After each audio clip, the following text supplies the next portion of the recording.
Hola, ¿qué tal? Yo soy Marco Vázquez y es un placer acompañarlos en esta emisión de la temporada número 19 de Sensor UABC. Para mí es una ocasión especial, pues además de ser la primera vez con ustedes, es un semestre nuevo y hay que acostumbrarse poco a poco al ritmo escolar. ¿Qué tal? Mi nombre es Cristina Rodríguez. La situación sigue siendo un tanto complicada para muchos de nosotros, pero debemos confiar en que estamos cada vez más cerca del regreso presencial, mientras que el proceso de vacunación sigue avanzando a lo largo del país. Más personas siguen sumándose a las filas de atención y voluntariado para que este proceso sea posible. Las clases en línea siguen representando un reto para todos.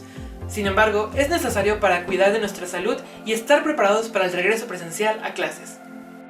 Como comentábamos, mientras continuamos tomando clases en línea, los encargados del proceso de vacunación en todo el mundo siguen trabajando arduamente para que tanto nuestro regreso a clases como el de los alumnos más jóvenes de nivel básico y media superior sea seguro, evitando así, en medida de lo posible, la propagación del virus. Dado que se considera que las clases presenciales son una actividad esencial.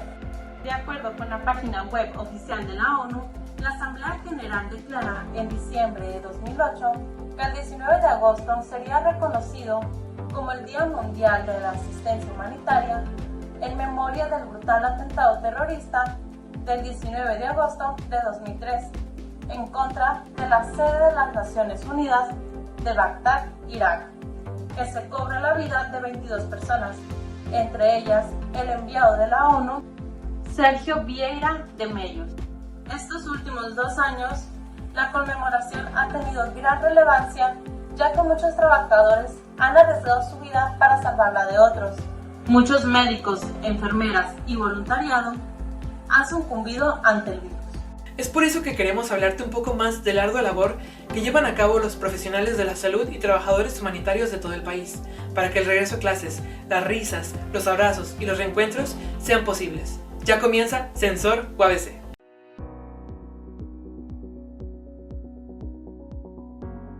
Hey, ¿qué tal? Es un gusto saludarlos. El día de hoy tenemos unos invitados muy especiales que nos platicarán un poco sobre la educación socioemocional. Así que sigue viendo. ¿Por qué es tan importante la educación emocional en el ámbito escolar? Creo que es importante para aceptar las críticas y verlas de una forma constructiva y seguir mejorando, ¿no? Algunas personas una crítica no la toman de la mejor manera y no lo asimilan como debería, que es una crítica y deben seguir mejorando. Al igual como una victoria o un logro, esto les puede subir el ego, les puede subir la autoestima además y no los hace seguirse esforzando, seguir manteniendo esta constante de ser buenos. Entonces creo que es importante tener un gran manejo de las emociones. Es muy importante ya que esta nos permite saber expresarnos con las demás personas. Creo que el bienestar emocional es estar capacitado para como algo positivo y no como algo negativo. Entonces, lograr a veces eso es un poco difícil. Para mí es súper importante porque uno como maestro debe aprender que los niños necesitan saber expresar sus emociones. Si no existiera la educación emocional dentro del ámbito escolar, los niños primeramente no sabrían cómo expresar sus emociones. Segundo, no sabrían cómo afrontar esas emociones, cómo hacérselas saber a un adulto para poder trabajar sobre ellas. ¿Qué peso tienen las emociones en tu vida como estudiante? Creo que tiene un peso muy grande, por lo que comentaba. Es muy importante saber manejar tus emociones en los dos ámbitos, en lo bueno y en lo malo. Tenés un equilibrio para saber aceptar, asimilar las críticas o todos estos comentarios que te hacen las demás personas, tengas un gran manejo de ellos, o con un resultado que tengas de algún trabajo, algún proyecto que no funcionó, pues no es el fin del mundo, no se acabó ahí, sino que tienes que seguir mejorando y pues para adelante. Considero que el peso emocional de los estudiantes es bastante importante, ya que las emociones las tenemos que canalizar. Las emociones dentro de la vida de un estudiante son muy importantes, tanto desde el ámbito positivo como del ámbito negativo. Si un estudiante no sabe cómo expresar emociones positivas, no va a saber cómo relacionarse con su entorno, y si no sabe expresar emociones negativas puede ser fácilmente víctima de bullying, al igual que de la deserción escolar. ¿Qué significa el bienestar emocional? Cuando no te lo tomas de la mejor manera y te da para abajo el resultado de un proyecto, ¿no? Que no fue como tú esperabas. Significa estar en paz con uno mismo, significa saber qué es bueno y qué es malo dentro de las emociones de uno, aprender a reconocerlo, aprender a ser inteligente con esas emociones, saber cómo expresarlas. Te da a entender más allá, ya que no importa lo que diga la ley, sino que es una expresión libre, porque es totalidad de lo que tú piensas y crees en el momento, así de lo que sientes. Como vimos, la educación emocional es muy importante, ya que esta nos permite reconocer nuestras emociones y saber cuándo y de qué manera manejarlas. Agradecemos a los invitados por compartirnos su opinión y por supuesto a ustedes que nos ven y nos apoyan. Hasta la próxima.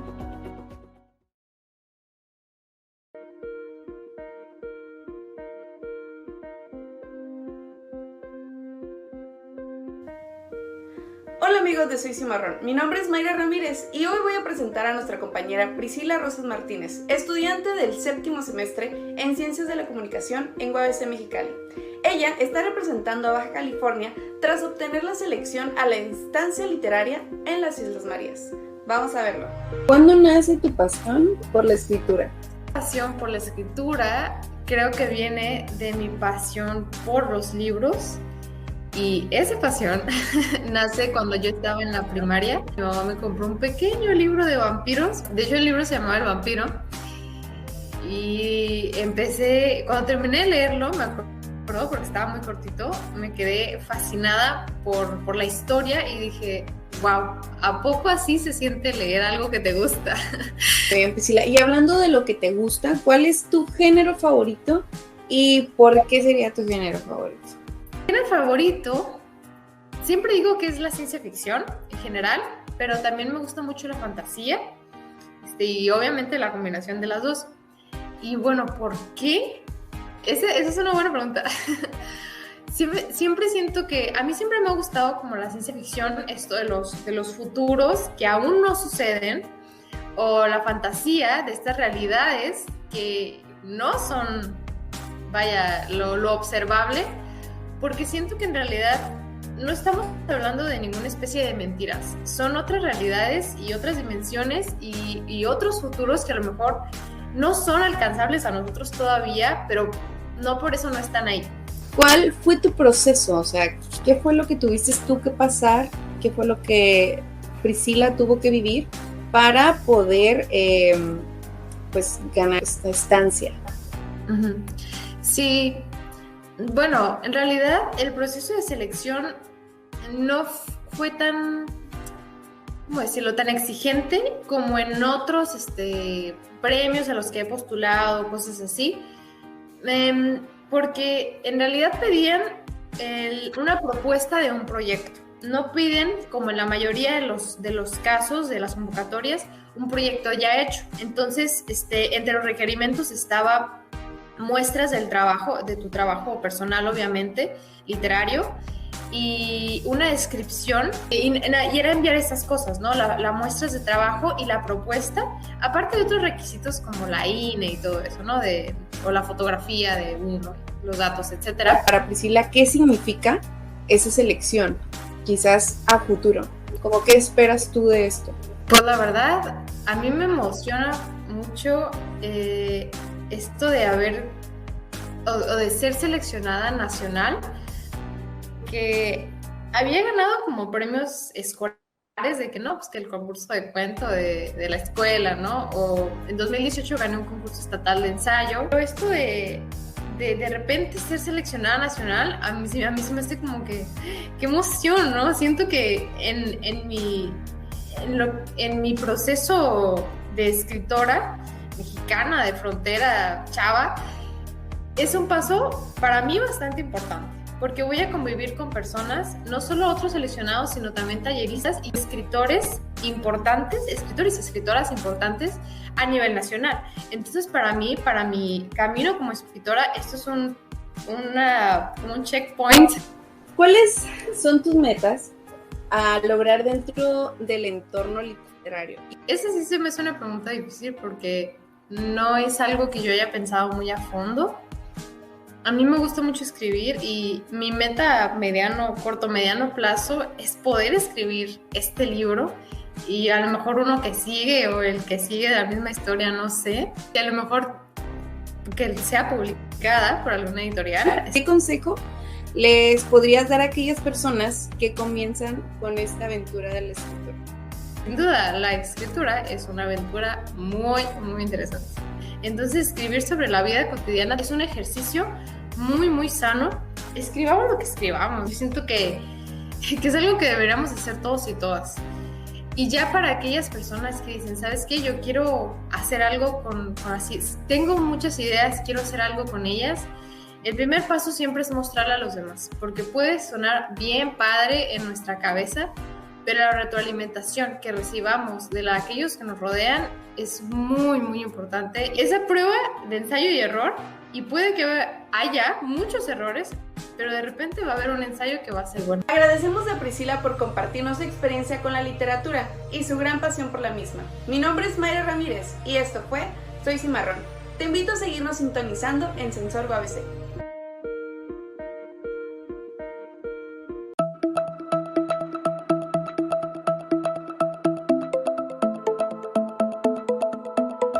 Hola, bienvenidos a Marcador. ¿Han escuchado qué es la halterofilia?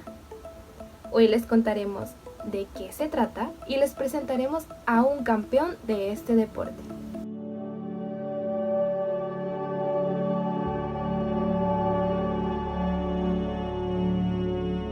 La halterofilia, o levantamiento olímpico de pesas, es una disciplina deportiva que consiste en el levantamiento de todo el peso posible.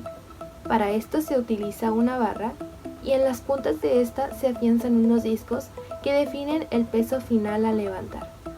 A dicho compuesto se le denomina haltera. Los participantes en las competencias de este deporte se dividen en diferentes categorías según su peso y vence a aquel que consigue levantar mayor peso, sumando los obtenidos en los dos movimientos realizados, el de arrancada y el de levantada y tierra. En los días del 8 al 15 de julio se llevó a cabo el Campeonato Panamericano Juvenil de Levantamiento de Pesas en Manizales, Colombia.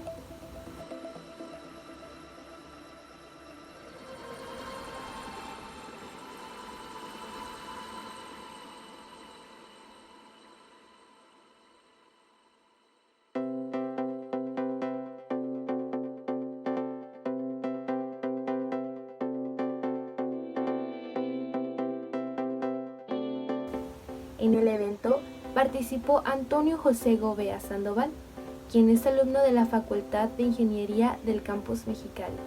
Se encuentra estudiando actualmente la carrera de Ingeniero en Energías Renovables.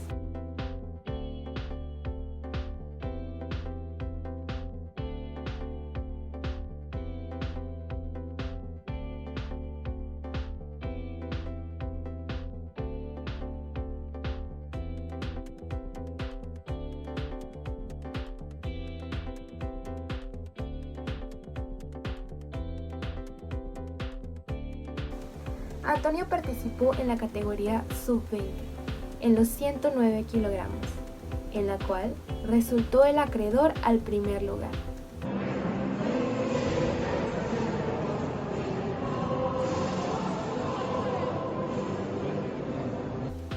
Muchas felicidades a todos los participantes y a nuestro Cimarrón por su destacada participación y triunfo. Gracias por ser un digno representante de nuestro país en esta competencia y que continúen los éxitos.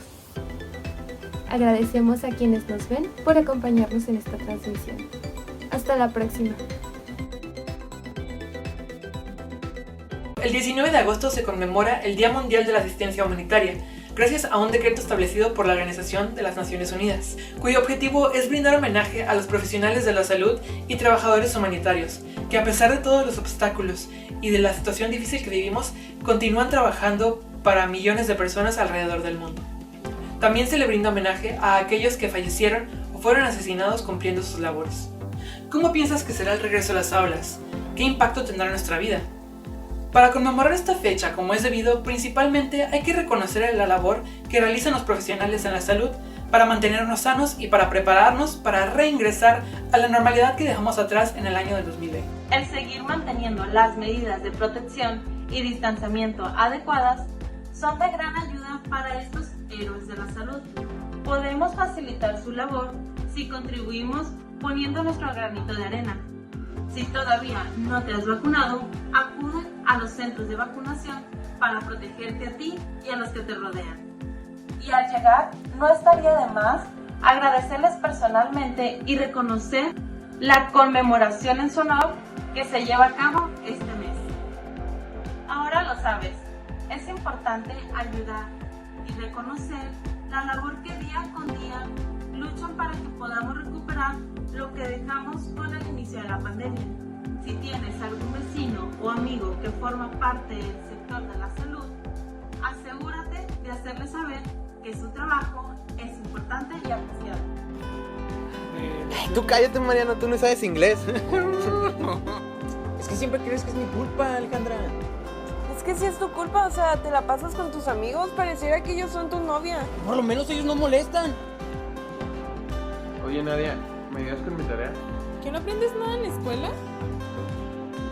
A ver, pues déjame ayudarte. Perdóname, no me molestas. Mariano, no te agüites, luego te enseño.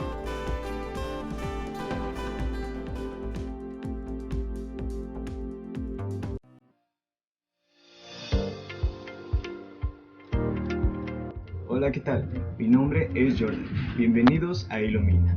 El día de hoy hablaremos sobre el Museo de Historia Natural de Los Ángeles, con el propósito de conducirlos al conocimiento cultural que ofrece sitios tan fantásticos como este. Así que quédate en este video.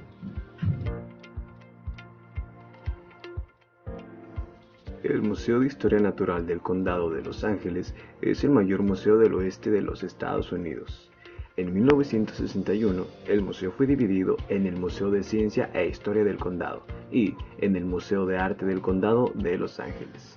El Museo de Arte se mudó a Wilshire en 1965 y al Museo de Ciencias e Historia se le cambió el nombre a Museo del Condado de Los Ángeles de Historia Natural. Actualmente está situado en la ciudad de Los Ángeles, en California, y posee colecciones que incluyen casi 35 millones de especímenes y artefactos que cubren 4.500 millones de años de historia. Dentro del museo se pueden encontrar muchas exposiciones interesantes, pues cuenta con 3 pisos de exhibiciones permanentes. Las más populares son el Jane G. Pisano Dinosaur Hall o la Sala de los Dinosaurios de Jane G. Pisano. Podemos encontrar alrededor de 20 esqueletos armados de dinosaurios y criaturas marinas de la época prehistórica, además de poder examinar hasta 300 fósiles distintos como verdaderos paleontólogos. Podrás ver y sentir el esqueleto de un triceratops de más de 65 millones de años de antigüedad, además de ser el único lugar donde se puede observar la diferencia entre un cráneo de tiranosaurio rex bebé, joven y adulto. La exhibición Age of Mammals, o la Era de los Mamíferos, muestra cómo estos animales y otros de su época se adaptaban a los cambios climáticos y el constante desarrollo y evolución de otras especies. Es un área interactiva donde se pueden identificar fósiles de hace 40 millones de años y aprender sobre el área donde vivieron. El Hall of Birds, o la Sala de las Aves, alberga hasta 400 especies de aves disecadas, donde se puede aprender de ellas y observar curiosidades sobre su plumaje, estilo de vida y hábitat. African and North American Diorama Halls, o salas de diorama africanos y norteamericanos, nos muestra, como dice su nombre, una serie de escenarios, lienzos y panoramas donde podemos observar las distintas especies extintas y actuales que viven en estas zonas mencionadas. El espectador puede adentrarse visualmente en el hábitat de estos animales y desde las selvas de Tanzania, la tundra del Ártico o ver gorilas y osos grizzly a los ojos. Cada año se agregan nuevos escenarios y especímenes donde los artistas del museo ponen todo su empeño. Como dato interesante, el museo reserva un pabellón exterior en cada primavera y verano para una exposición dedicada exclusivamente a las mariposas y en el mismo sitio para la exposición dedicada a las arañas en otoño.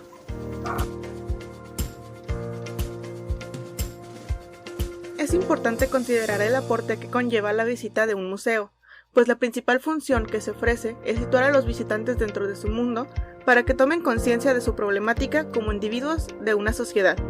Además, las visitas a los museos en general permiten indagar en la historia, nos permite observar un panorama del pasado, del presente y nos hace pensar en cómo será el futuro. Esperamos que la información proporcionada en este video te haya resultado interesante y te sumes a la visita de los museos para mantener el patrimonio cultural. El equipo de Arpilomina agradece mucho tu atención. Hasta pronto.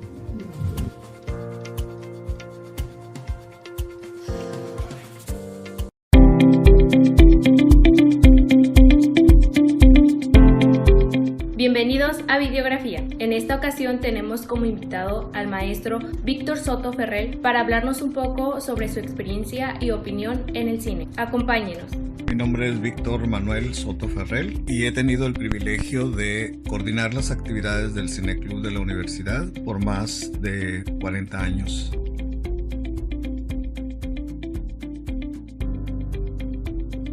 No he intentado únicamente poner películas que sean consideradas obras de arte, aunque la selección de quienes nos facilitaron el material tiene sobre todo esa intención, proponer lo mejor de sus cinematografías. Sin embargo, no se desdeña de ninguna manera material que esté considerado no precisamente artístico. Todo el cine es susceptible de analizarse y todo el cine es importante, de manera que no lo desdeñamos nunca. Y de esa forma estuvimos abiertos a la comedia, al cine comercial, cine de vampiros, cine violento, etc. Así llegamos finalmente al cine de Corea del Sur, chino actual, el cine indio, independientemente de si son catalogadas como obras de arte, si han ganado festivales, todo con el propósito de tener siempre una alternativa en relación con la literatura y el cine.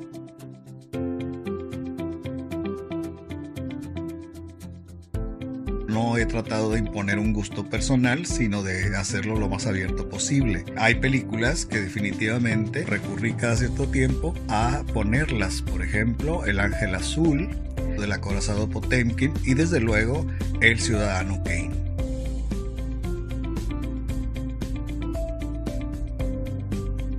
Filmes que pueden ser recomendables, ese sería el caso, ver el lenguaje cinematográfico de Griffith en Intolerancia y El Nacimiento de una Nación.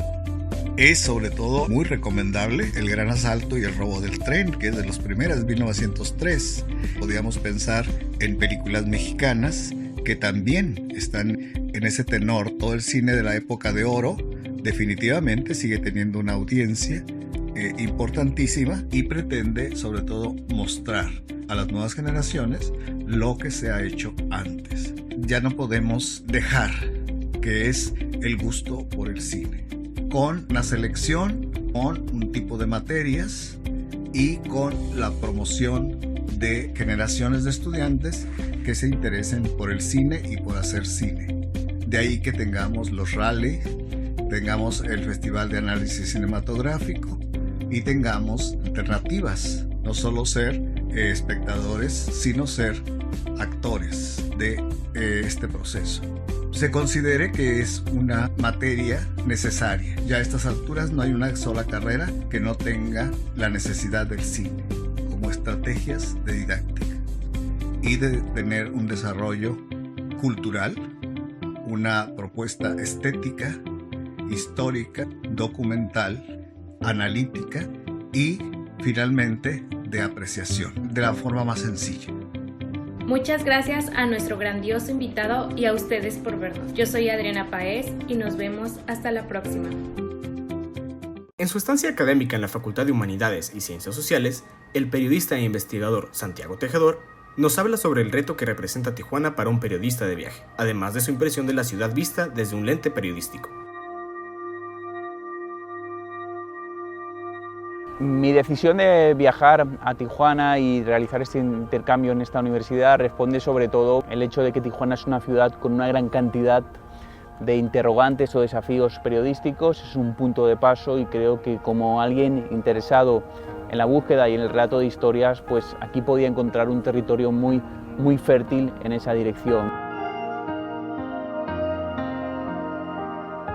El primer elemento que más me impactó en la llegada a Tijuana fue el muro, un muro del que había oído hablar, incluso habíamos visto en televisión algunas imágenes, pero que nunca te impacta de la misma manera que cuando lo ves en directo en primera persona o a unos escasos metros. Esa construcción realizada por el ser humano en un momento donde yo creo que lo que deberíamos hacer es levantar puentes y no muros, pues me ha llevado a reflexionar sobre un poco cómo somos como sociedad global y al mismo tiempo qué significan los muros visibles, pero también los muros invisibles que fraccionan y segmentan a nuestras sociedades. Me ha parecido también muy llamativo cómo el mexicano ha interiorizado la presencia de ese muro e incluso se refiere a él desde una perspectiva más irónica, humorística. El periodismo de viajes lo podemos contemplar como una especialización periodística, si bien es cierto que todo periodismo viaja. Y hoy en día, en un momento donde estamos en contacto, gracias a las nuevas tecnologías, con cualquier rincón del mundo, pues se plantea el porqué, cuál es el desafío de este periodismo que viaja para mirar, contar. Creo que el periodismo de viajes, que era también una especialización que contaba ciertas temáticas del planeta, ahora se puede convertir todavía más en una herramienta formativa, sensibilizadora o pedagógica para mejorar la convivencia y para fomentar unas sociedades y un mundo mucho mejor. El periodismo de viajes ante todo es periodismo, por lo tanto creo que los ingredientes, las habilidades y las competencias básicas son las que se demandan a cualquier periodista, pero si bien es cierto que hay algunos elementos más específicos. Es muy importante trabajar algunos aspectos que proceden del ámbito más antropológico, porque vamos a estar en contacto con otras culturas. Es importante también manejar lo que serían las habilidades expresivas en cualquier tipo de atributo, el texto, la imagen, el multimedia y la amalgama de todos ellos.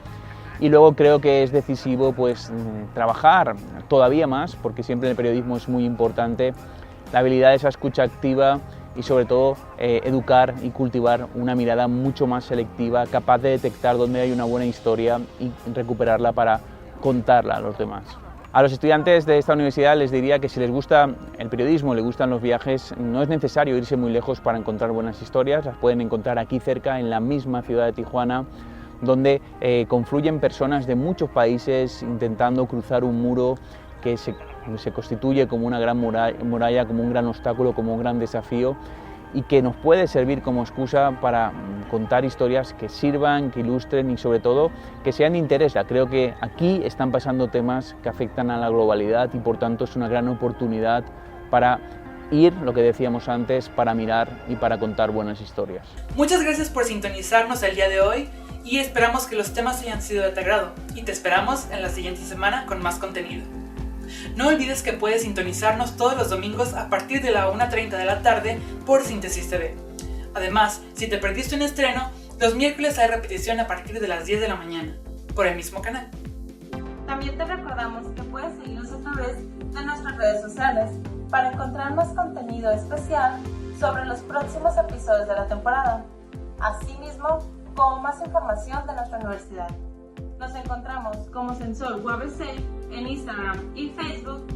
Asimismo, si te perdiste algún episodio de la temporada pasada, puedes encontrarnos en nuestro canal de YouTube con el mismo nombre, Sensor UABC. Esto fue todo por el episodio de hoy. Hasta la próxima semana.